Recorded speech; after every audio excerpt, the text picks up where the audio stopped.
Welcome back to the channel, everybody. Hope you guys are doing well. Today I'm back on the Crossout test server where I already have access to the new battle pass, but for everybody else, this battle pass will come out tomorrow. But before that happens, I did want to check out a couple of those new items. The first item I want to look at is the new widget movement part. Now there are two versions. You got the non-steering and the steering version. In yesterday's episode, I only showed you guys the stats for the non-steering version, which gives you 2100 tonnage and it has a negative 6% cabin drainage when it's upgraded for less power penalty. And the steering version only gives you 1050 tonnage and it has a negative 12 power drain. And this one is also upgraded for less power penalty. Besides the good looks of this new movement part, it only has two other benefits. In mode 2, you get 80% more power to your build, which is kind of insane when you combine it with the Kensei cabin, because you hit your top speed almost instantly. And in mode 1, you do lose 25% of your top speed, but you do increase your ride height, but it's not as amazing as I hoped it would be. I was hoping I could use it, to hide behind cover, but as you can see, the ride height difference is not that much. The only way I can see the mode 1 being useful is if you're gonna drive in fire or cryogenic puddles, or if you see an enemy build that is using melee weapons or Lancelots or stuff like that. Other than that, I don't see the mode 1 being really that useful. So let's say you see someone coming at you with a double harvester, you can switch to mode 1 to get, some damage protection from melee weapons, because not only do you get 65% more damage protection, it also has 25% resistance to... Okay, that was kind of... It has 25% resistance to explosive damage, melee damage, and ram damage, which you can see over here. If you want, you can also run a build with only 2 of these, and you can still move pretty fine, which is kind of weird. It moves just fine. It's kind of weird. Usually, if you only use 2 movement parts, it doesn't really end well for you. What's also nice about these widget wheels is you can mount weapons freely underneath it without any issues, and you can easily switch between mode 2 and mode 1 and still have no issues whatsoever, which is going to be pretty interesting to use weapons underneath your build with these new wheels. And if you want to ignore the speed limitation that mode 1 gives you, you can also use boosters and a cockpit cabin to work around it, because it still drifts pretty nicely with boosters. One more important thing about this new movement part is that even if you are in mode 2, your normal wheels will still not touch the ground, which is kind of unfortunate because, as you can see, we are not charging our Hermit wheels. I tried a bunch of different wheels and none of them touch the ground. I could switch to the bigger ones like the Bigfoot wheels. I mean, those will obviously touch the ground. But I tried Hermit, I tried Array, I tried Chained wheels, and I tried Titan wheels, and none of them touch the ground. Not even these hardened tracks will work, because even if you switch to mode 2, I still cannot rotate on the spot, which is bad and good at the same time, because you can now use these as armor without having the penalty of the weird track movement on your build. This has 600 durability and it comes with 50% more ram protection and 50% melee protection. I think the only wheels that might touch the ground with these new movement parts are the Bigfoot wheels. Yeah, I think these are actually touching the ground. Yeah, these are actually touching the ground. All right, interesting. One benefit that the Bigfoot wheels have is that you can mount a whole bunch of stuff under your build. So let's try that out. For example, the PO1 charge generator is 2 pins big, or 2 pins thick. So let's see if it scrapes the ground. Okay, so that's the benefit of these new movement parts as well.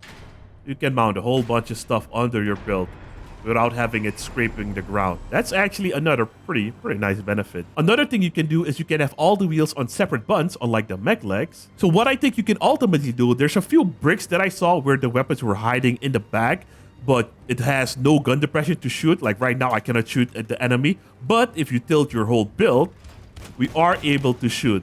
So that is something you might be able to do with the new movement part, which is kind of nice. And once you see the enemy's gonna shoot you again, you just, lift up your build and they'll have a harder time disarming you. So those are a couple of interesting things you can try out with these new widget movement parts. All right, moving on to the next item on the list is the Harmonizer. I've been messing around with these for a little bit, and yes, you can stack them, because last night I wasn't sure if you could stack these. And what's also interesting about these is their upgrades. The one you get from the battle pass has more durability and minimum spread reduced by negative 20%, but the other upgrade option is to reduce the maximum spread by negative 20%. So what I'm planning to do in the future is to have one from the Battle Pass and then get another one and upgrade it for negative 20% maximum spread. And if I do that and put both of them on one build, I should get a minimum spread of 27% and a maximum spread of 27% as well. Matter of fact, let me try that out right now. So now this one has more durability and maximum spread reduced by negative 20%. And my calculations were incorrect because by default, the minimum spread is reduced by negative 15% and the maximum spread reduced by negative 10%. So it's not going to be 27%. The first one I have upgraded for negative 17 minimum spread and the second one has negative 15 minimum spread. So that should give me a total of negative 32% minimum spread. And for the maximum spread over here, for this one, we have negative 12%. And on the first one, we only have negative 10%. So a total of negative 22% maximum spread. So right now on this build, we have two harmonizers here with different upgrades. And by the way, these will still increase your projectile speed by 10%. And I believe they both stack as well. It's going to be hard to test while I'm recording, but when I'm editing, I might do a side-by-side comparison so you guys can see the different projectile speeds.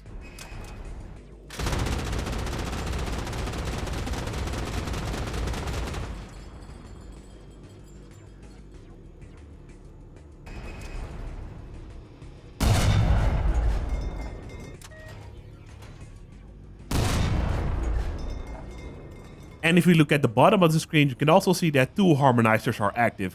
But if I go faster than 50 kilometers per hour, it disables. The perk is no longer active.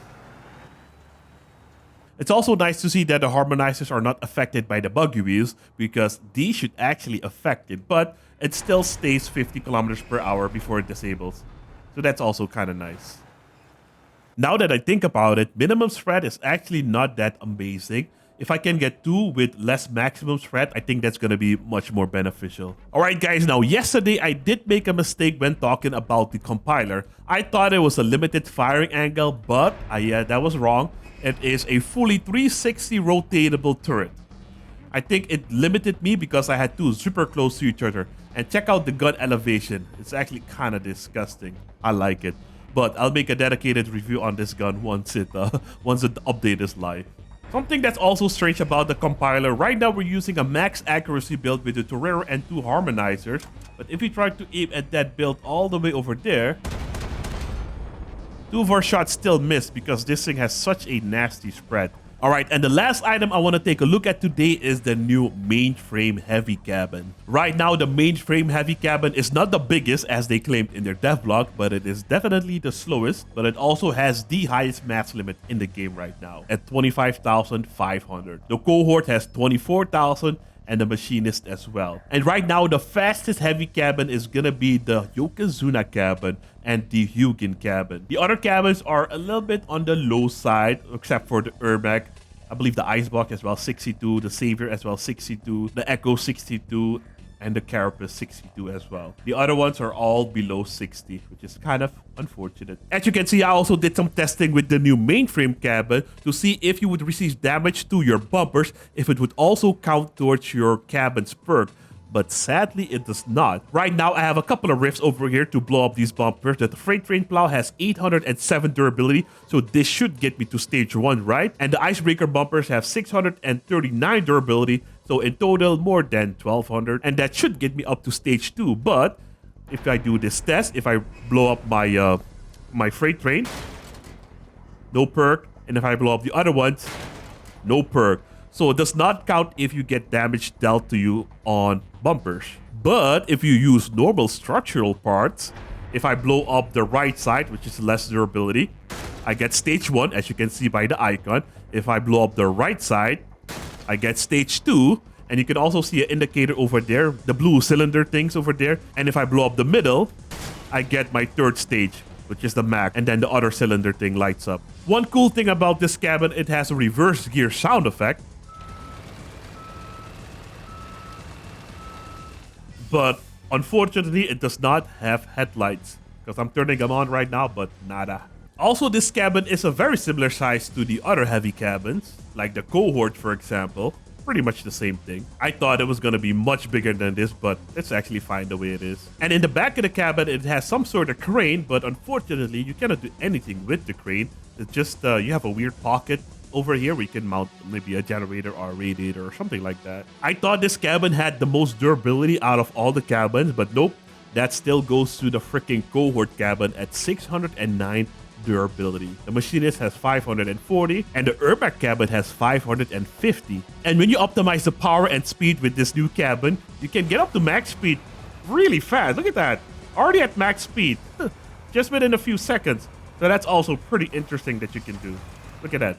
Max speed instantly, because these widgets will give you 80% more power in mode 2, and the cabin, if you get 700 damage, you get 40% more power as well. And if you want, you can even use something like the Phobos co-driver that will give you 4% more armored car and movement part speed. Oh, I didn't read this last time. Looks like they made some changes to this. So now with everything optimized, we can get a whopping 62 kilometers per hour top speed. And if you want, you can also mount Sabbath wheels and stuff like that. But the Sabbath wheels are not that amazing anymore. Going from 0 to 60 is incredibly fast though. I know I'm not using any armor right now, so it's super light. But it's still kind of cool. So that's gonna be it for this video, fellas. I just wanted to take a closer look at all of these new items coming in the next battle pass. And for the weapons, I'll make a dedicated review on them once the server goes live, so I can also show them off in PvP. I hope you guys enjoy. I hope you guys found this video informative. If you did, I hope I earned your like and a subscription to the channel. If you guys want to see more or just want to help me out a little bit extra, you can do that by watching another one of my videos right after this one. And I'll see you in a minute. Thanks for watching. Have a great day. Peace.